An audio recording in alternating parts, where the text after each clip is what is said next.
morning.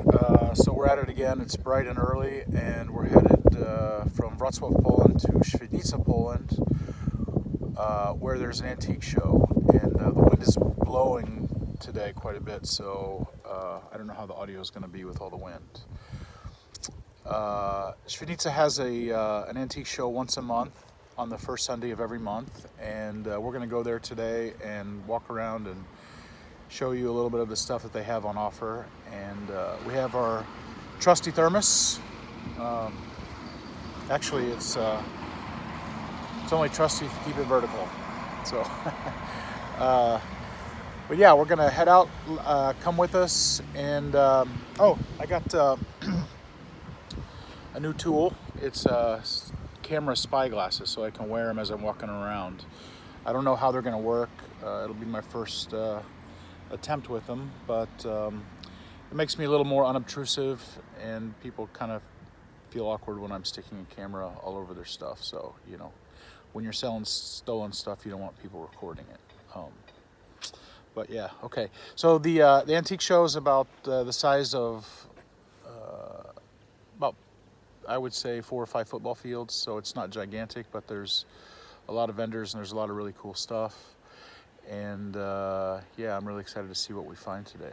And stick around to the end, and I'll show you if I pick anything up. Hopefully I'll get lots of good stuff. So.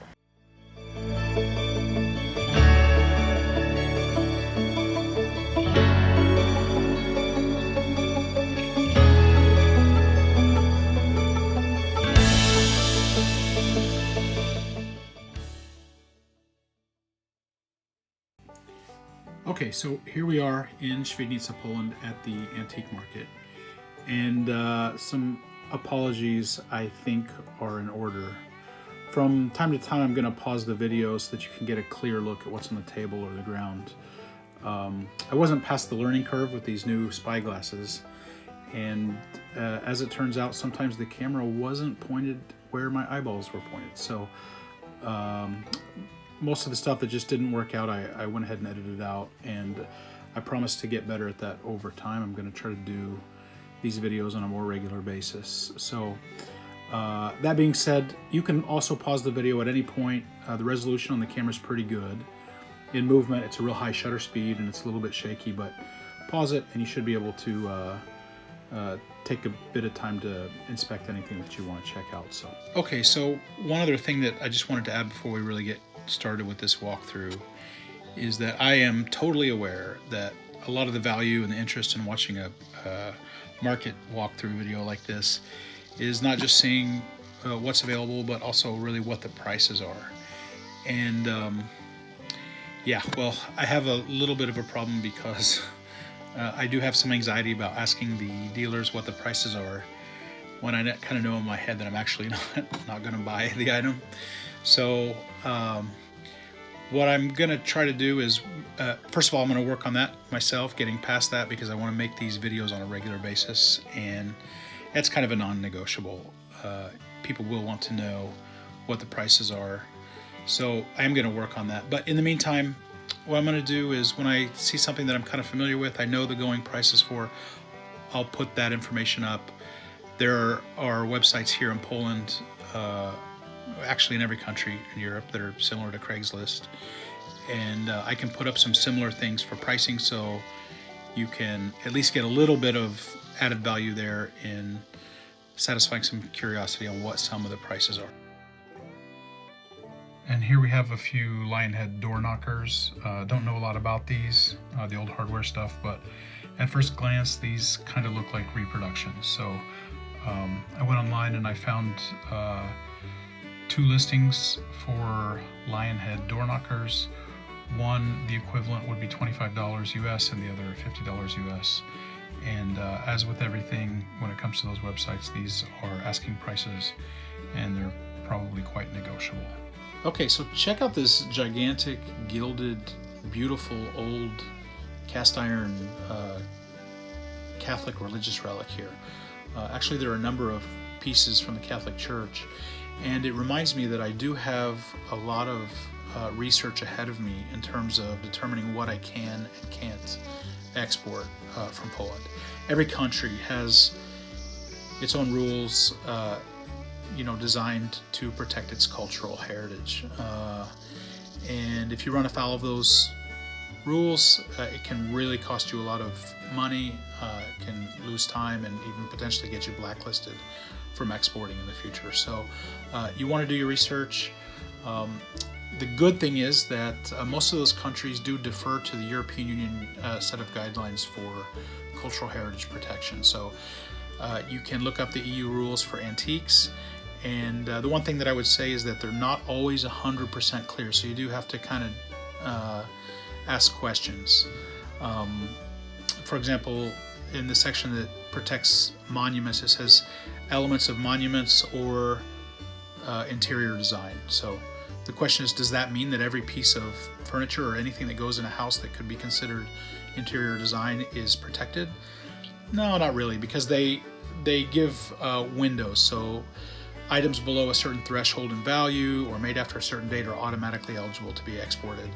And then they have conditional rules for things the older they get. And you'll just have to do that research yourself. But my plan is to do a really deep dive and find out what I can and what I can't export, and how to do it, and to make a series of videos here on my YouTube channel to share that information with you.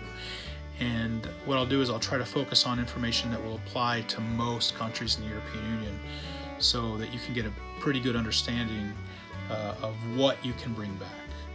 The rules for sending in a ship obviously are different than what you can bring in your bag, but there are hard and fast rules when it comes to protecting the national cultural heritage. So yeah, look forward to those videos, and let's move on.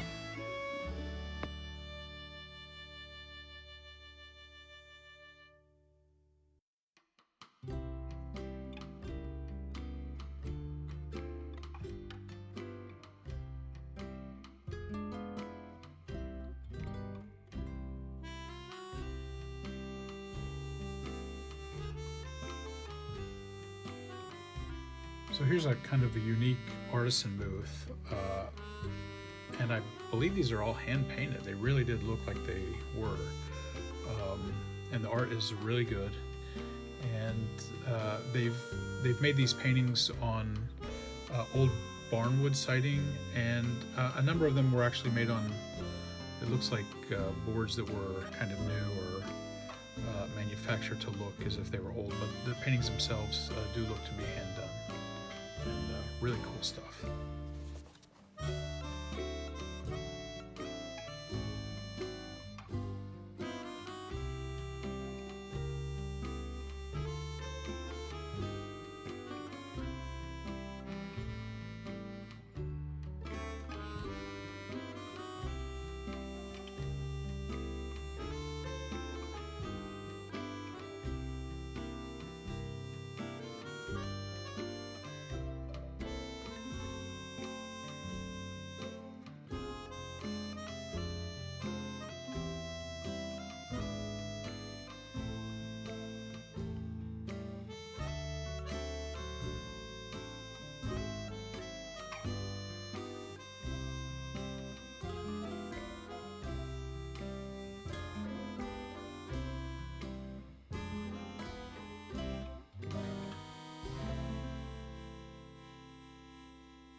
Now this green mailbox I have seen before. Actually, I've seen quite often at flea markets in the States, and a lot of times they've been like a really heavy ceramic, but this one actually is cast iron and likely mass produced, but still quite neat and a really heavy piece. I've seen a number of these iron ones online in Poland for between $40 and $50. So this white and orange box in the middle, these are called, the word for this is chlebak in Polish, and it means bread box. And they were used obviously to keep bread fresh, but also to take a lunch with you to work during the day. And there really is kind of a nostalgic value to them. People associate them with those times when they were growing up or from their parents' parents' generation. So this seller is asking about $30 US for these, but they're really in top-notch condition. And you can get other ones, which I'll put here on the screen, more vintage ones. If you like that kind of cottage look, they would be a good option for that. Or you know, just kind of a retro box for keepsakes. So, and they can be not very much money.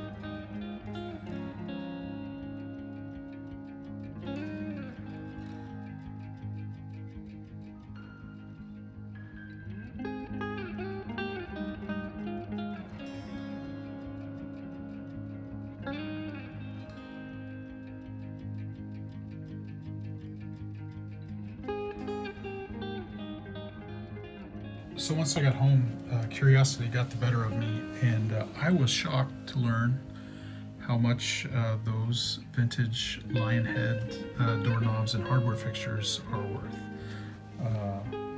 I'll have to ask him what those were priced at when I go back next month.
So wire baskets of all shapes and sizes are really common here, and they're very affordable. So online we're talking like $5 per basket, and sometimes the wire in the baskets is like as much as 1/8 of an inch thick. So they can be really sturdy and really large, and they're not very expensive.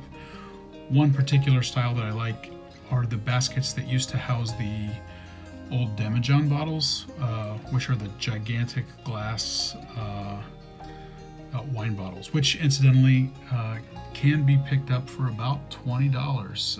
Very often you can get the original heavy steel basket with hay still in it to protect the Demijohn bottle from breaking. So yeah, they're pretty common, and they're a pretty cool item.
right hand corner there is a bluish turquoise aqua colored tile piece that was above a small fireplace, and I overheard the vendor say that he was asking $100 for that.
Poland is traditionally a very rural agrarian country, and there are lots of those French country style enamel pitchers and dishes and pots and pans and stuff that are really popular at the antique shows.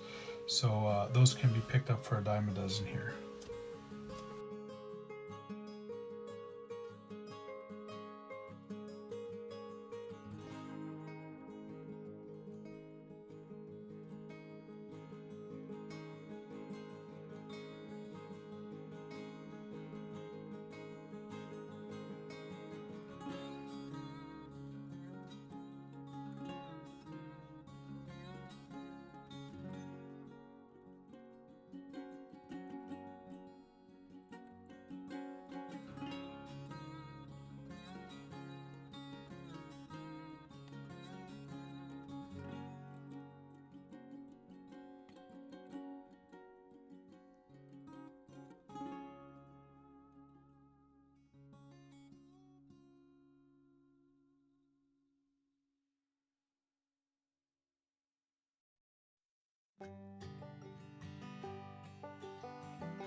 This is a lamp that I come across from time to time. Not super common, not super rare. It was made by E. Cole, and it's made out of Bakelite. And I just think it has a really awesome, like, 1940s look to it. And it's pretty cool because you can hang it over a door and it arches down over the passageway, or you can set it upright on a desk as a desk lamp. I see probably 1 or 2 per month on the online marketplaces, and with a little negotiation you can typically get them for around $40. Now I've seen them on eBay because I like them so much. I looked them up on eBay, and I've seen them range everywhere from like $200 up to $600 or $700. They're kind of a rare item, not a lot of them in US, and so every seller kind of has his own idea of what it's worth. But a lot of times the items are located in Europe or England and have to be shipped. But in Poland, you can pick these up.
Okay, so check out these three tall, slender, rod-looking things with the rounded tops. When I first saw them, I thought they were like for holding up a velvet rope, like to keep me out of places that I'm not cool enough to get into. But when I started to walk around, I saw that they had holes in the top of them for holding candles, and they are actually very tall, slender candlestick holders, candelabras. And I don't know if you've ever, I don't know what you know about like brutalist design. It's one of my favorites. Pause this video for a moment and go do a Google image search for brutalist interior design, and it's really amazing, especially kind of in the old sense of the term where it's concrete and stark, and I just think it's really awesome, and these things are bang on for that, so they would look perfectly at home in a very curated brutalist interior design environment. So I've been thinking about those since I got back, and I'm definitely gonna check in with this vendor next month if they're still around.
Okay, so this is, it's really interesting that I came across this, because just before coming to this antique show, I was doing some research about what the trending motifs for the upcoming year are. I had seen it advised on multiple YouTube channels that you really want to take what's trending and what people are looking for into account when you're selecting your items for these shows, to really make you stand out and to get as much interest as possible. One of the things that was mentioned in more than one place in videos and articles that I had been reading was that for this upcoming year, 1970s warm stuff with velvet, etc., are kind of going to be on point for the year coming up. So I saw this and it immediately jumped out at me, and it is pretty unique. It's boho, it's 70s, it's got something about it. So.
Okay, so this was a really unique item that I noticed when we first got there, right by the entrance, and it was stuck in my mind the whole time we were walking around, so I stopped to talk to the guy when we were leaving. And this is a rack with hooks on it for a meat shop or a butcher shop. And they are heavy duty cast iron with porcelain enamel. So think like cast iron bathtub level of heft to them. But yeah, they're super unique, and the gentleman said that they were actually Polish manufacturer and that they weren't German. So this area in Poland was ceded to Germany after the Second World War, and it took them a while to get their borders back. But during that time, lots of people came from Germany to settle, and they brought their stuff with them, and ended up going back. But those items are still in the area, so you will frequently find them in flea markets, antique shows, etc. So, but these are actually Polish and very heavy duty. And I was really interested in buying one of them, and he wanted $50 for the complete set with the brackets. And the brackets are what really, make this a worthy item to pick up. But just before I was ready to purchase them, he said he had a whole bunch of complete sets of them. So he was open to making a deal on multiple sets, and said that he'd bring them all next month, and that I should look him up then, and maybe I can get a better price and make a more spectacular purchase. So I'll be looking forward to that next month, and yeah, hopefully I'll be able to put that in one of my videos so you can check them out closer, get them cleaned up. They're a little bit dirty, but that's what makes it so fun. Okay, everybody, we are back now. We decided to cut it short because it was a little bit cold and I didn't have any gloves. So after I finished filming, I did walk around the market one more time, and I bought a couple of small things. For those of you who don't know me, one of the things I've been trying to do lately is to gather up as many interior design industrial antiques, or kind of cool, interesting design pieces that I can load into a container and send back to the States. Someday I'd like to have my own booth at like a Round Top or a Brimfield, and it takes a lot of money to fill an entire container, so I'm doing it little bit by a little bit. And there were some pieces this week that I had to pass on because up until now I'd been storing all the antiques in a industrial tent that I bought and erected in the backyard. And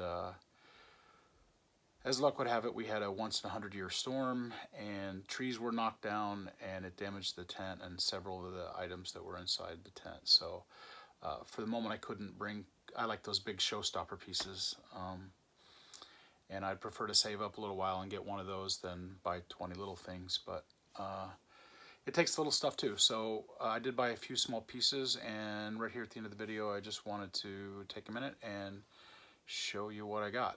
All right.